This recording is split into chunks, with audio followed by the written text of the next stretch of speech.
Ichki ishlar vazirligi tezkor qidiruv departamenti va uning hududiy bo'linmalari, shuningdek davlat xavfsizlik xizmati xodimlari hamkorlikda o'tkazilgan tezkor qidiruv tadbiri natijasida Farg'ona viloyat Dang'ara tumanida joylashgan dalalarning birida yashirib ketilgan 7 kilogramm gashish giyohvandlik vositalarini muqaddam jinoyat kodeksining 109-moddasi bilan sudlangan 1995 va 1982-yilda tug'ilgan shaxslar olgan vaqtida qo'lga olindi. Avval ham sudlanib xatosidan xulosa chiqarmagan fuqaro 2024-yildan buyon qo'shni respublikalar hududi orqali transmilliy jinoiy uyushma a'zolari bilan hamkorlikda katta miqdordagi giyohvandlik vositalari savdosi bilan shug'ullanib kelgan. Olib borilgan tezkor qidiruv tadbirlari natijasida aniqlanishicha, gashish giyohvandlik vositasini jinoiy uyushma a'zolaridan biri kelishilgan geolokatsiyada qoldirib ketgan. Keyinchalik esa ushlangan shaxslar ushbu manzilga kelib, giyohvandlik vositasini qazib olishgan. O'tkazilgan tezkor tadbir natijasida 7 kilogramm gashish giyohvandlik vositalari iste'moldan olindi. Mazkur holat yuzasidan narko jinoiy uyushma a'zolariga nisbatan O'zbekiston Respublikasi Jinoyat kodeksining 273-moddasi 5-qismi bilan jinoiy ish qo'zg'atildi.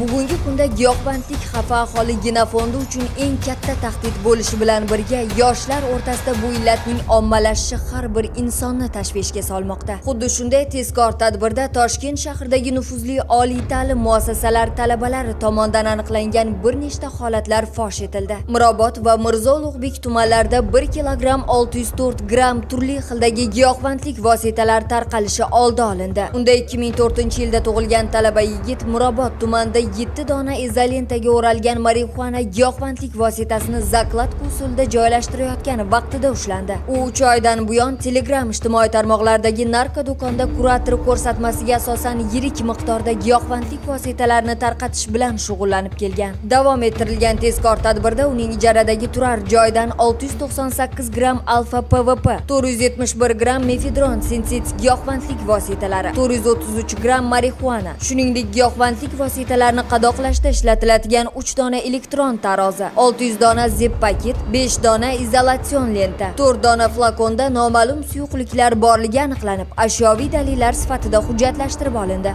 Navbatdagi holatda internet narko do'kon jinoiy guruh faoliyatiga chek qo'yildi. Jumladan Toshkent shahar Yakkasaroy tumanida joylashgan mehmonxona yonida shubhali harakatlangan 2001-yilda tug'ilgan narkoshop administratori hamda 1998-yilda tug'ilgan sherigi yo'lda to'xtatib tekshirilganda yonida alfa PVP sintetik giyohvandlik va 3 dona tropikamet kuchli ta'sir qiluvchi dori vositalari hamda giyohvandlik vositalarini iste'mol qilishda foydalaniladigan moslamalar borligi aniqlangan. Tezkor qidiruv tadbirlari natijasida Qibray tumanida tezkor tadbir o'tkazilib, 2005-yilda tug'ilgan qizning yashash xonadoni ko'zdan kechirildi. Xonadondan 5 dona tropikamet kuchli ta'sir qiluvchi dori vositalari aniqlangan. Tezkor tadbir davom ettirilib, muqaddam jinoyat kodeksining 165 va 273-moddalar bilan sudlangan internet narko do'kon operatori yashash xonadoni ko'zdan kechirildi va 80 gramm alfa PVP, mefedron, suyuq holatdagi alfa PVP sintetik giyohvandlik vositalari, pregabalin kuchli ta'sir qiluvchi dori vositalari, elektron tarozi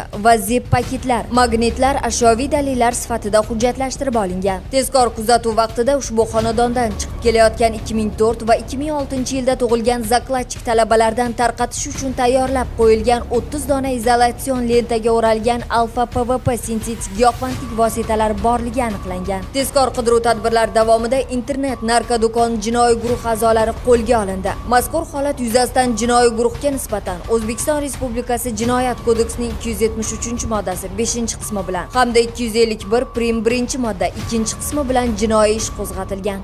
Mazkur xavf-xatarlarga qarshi huquqni muhofaza qiluvchi organlar tomonidan keskin choralar ko'rilmoqda. Bugun asosiy masala narkotrafikni to'xtatish, internet orqali tarqatish kanallarini yopish, yashirin narkolaboratoriyalarni yo'q qilish va eng muhimi, yoshlar orasida profilaktik ishlarni kuchaytirishga qaratilmoqda. Agarda siz ham shubhali faoliyat yoki shaxslar haqida ma'lumotga ega bo'lsangiz, Stop Narkobot Telegram kanaliga yoki ekranda ko'rsatilgan call center ishonch telefon raqamlariga xabar berishingizni so'rab qolamiz.